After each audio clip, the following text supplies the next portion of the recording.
अन्यायोपार्जित द्रव्य होता तो 2020-21 में हम लोगों का समूल नाश हो जाता। किसी की अन्याय की सीमा वो 10 साल तक अधिकतम हो सकती।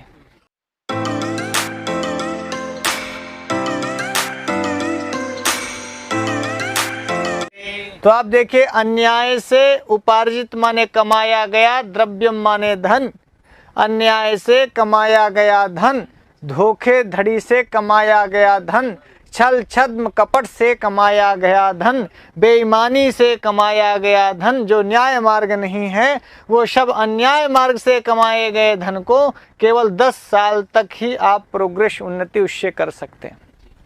10 साल बाद वह अन्यायोपार्जित द्रव्य जो है, जो धन है, वो 10 वर्षाणि तिष्ठति, अधिकतम उसकी सीमा निर्धारित कर दी चाणक्य ने। अधिकतम डेडलाइन निश्चित कर दी कि भाई साहब अधिकतम 10 ईयर्स, 10 वर्ष तक आप अन्याय कर सकते हैं। किसी की अन्याय की सीमा, बेईमानी की सीमा, छल छद्म धोखाधड़ी की सीमा वो 10 साल तक अधिकतम हो सकती है।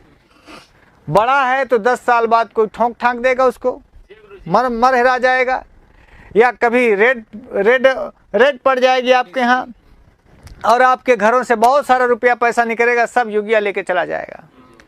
जीएसटी वाले कभी छापा मार देंगे, कभी इनकम टैक्स वाले छापा मार देंगे, कभी आपके यहाँ जो है, जो अन्याय के द्वारा उपार्जित धन से आपने खूब पेट्रोल पंप वगैरह बनवाए हैं, बड़ी बड़ी बिल्डिंग बनवाए हैं, तो चाणक्य कहते हैं, चाणक्य बब्बा बोले कि भैया 10 साल बाद योगी की सरकार आएगी।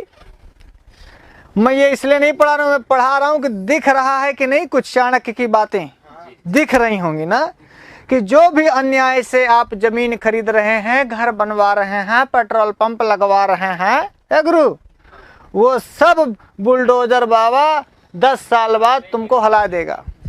ऐसा लिखा नहीं है।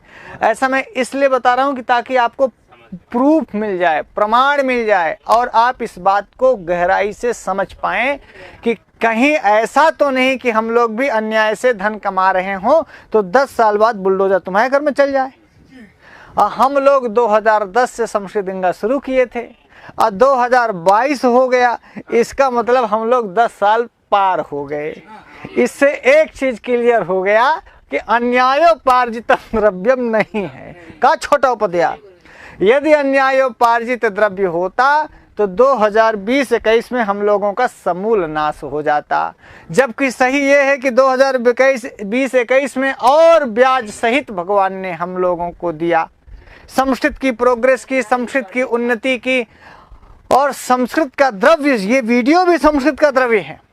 ये वीडियो की समृद्धि, ये किताबों की समृद्धि, ये आर्थिक समृद्धि, ये यश की समृद्धि, ये कीर्ति की समृद्धि बता रही है कि भैया अन्यायोपार्जित द्रव्य नहीं है, क्योंकि हम लोग इसे पढ़ने वाले और मानने वाले लोग हैं। और यह बात हम लोगों को बचपन में ही चाणक्य बब्बा ने बता दी थी कि बेटवा बेईमानी का न कमायो, वरना अन्याय से उपार्जित धन 10 वर्षाणि तिष्ठति अप्राप्ते चा 11 वर्षे, जैसे 11वां साल लगेगा प्राप्ते चा धन 11 चैकादशी हो गया, वृद्धि संधि हो गई।